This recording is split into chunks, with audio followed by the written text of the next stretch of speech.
एक कछुआ करेगा पूरी दुनिया का विनाश। जी हाँ, आपने ठीक सुना। एक कछुआ कर सकता है पूरी पृथ्वी का विनाश।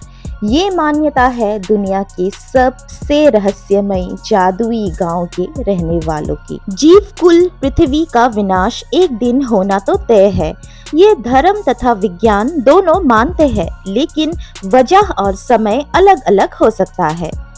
पृथ्वी के विनाश को लेकर अलग अलग जगह तथा अलग अलग लोगों की अलग अलग धार्मिक मान्यताएं भी है। एक कछुआ मान्यता अनुसार कैसे बन सकता है पृथ्वी के विनाश का कारण जानने के लिए चलिए आज एक रहस्यमयी सफर पर चलते हैं, जहां वो कछुआ वो जगह भी देखेंगे और उसके पीछे की कहानी को भी हम जानेंगे। तंत्र साधना स्थली मायावी नगरी असम के मायोंग गांव में है वो कछुआ जो कर सकता है पूरी पृथ्वी का विनाश। वो श्रापित कछुआ मायोंग के रहस्यमयी पहाड़ में रहती है। कछुआ और वो भी पहाड़ में रहती है। अजीब है ना? इससे भी अजीब है इसके पीछे की कहानी। तो वीडियो को अंत तक आप जरूर देखते रहिए। चैनल को अभी तक आपने सब्सक्राइब नहीं किया है तो बिल्कुल सब्सक्राइब करके रखिए। इसी पहाड़ी में शिव जी का एक प्राचीन मंदिर है, जहाँ पे प्रबाद अनुसार गुरु गोरखनाथ जी और मच्छिंद्रनाथ जी ने साधना की थी।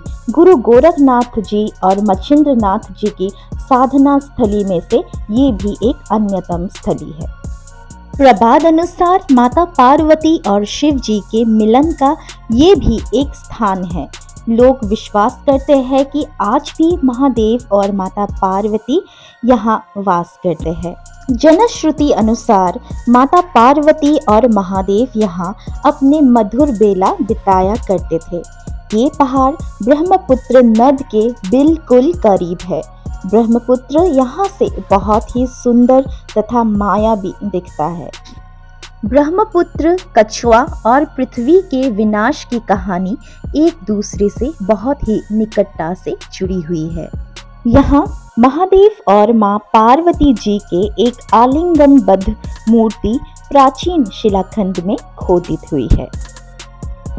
स्थानीय लोगों ने हमें बताया कि वो श्रापित कछुआ इसी पहाड़ की जंगलों में रहता है, तो उसे देखने के लिए हमें उसे पहले ढूंढना होगा। तो हम जंगल में चल पड़े उस कछुए को ढूंढने के लिए।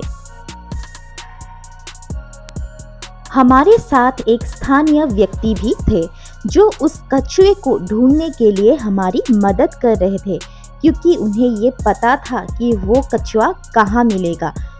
उस व्यक्ति ने हमारी पूरी मदद की कछुए को ढूंढने के लिए, तो हम उस व्यक्ति के साथ कछुए को ढूंढने के लिए जंगल में चलते रहे। हम सभी ने मिलके उस कछुए को बहुत ढूंढा।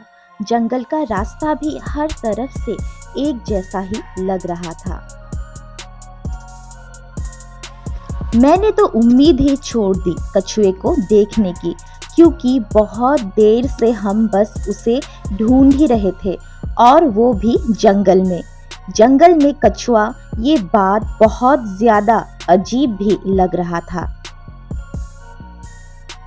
जंगल में कछुए को ढूंढना मूर्खता जैसा लग तो रहा था, लेकिन पृथ्वी विनाश का कारण उस कछुए को देखने की चाह भी बहुत हो रही थी। उस स्थानीय व्यक्ति के मुताबिक उन्होंने भी उस कछुए को बचपन में देखा था, और ये बात सुनकर हम और ज्यादा उत्सुक हो रहे थे उसे देखने के लिए। लेकिन वो मिले तब ना। इस पहाड़ी का नाम है कासो शिला, यानी कछुए का शिला। इसी नाम से ये पहाड़ जाना जाता है। कहते हैं यहाँ एक समय उड़ने वाली अप्सरा भी हुआ करती थी। हम पहाड़ी के छोर तक गए।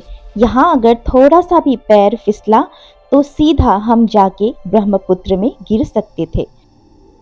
जब वो कछुआ हमें वहाँ भी नहीं मिला, फिर हमने उस स्थानीय व्यक्ति के साथ पहाड़ के नीचे ब्रह्मपुत्र के किनारे तक जाने लगे। असल में वो कछुआ माता पार्वती की श्राप से एक शिला में बदल चुकी है, जो सालों से पहाड़ की चोट पर ब्रह्मपुत्र के पानी के छूने की इंतजार में है।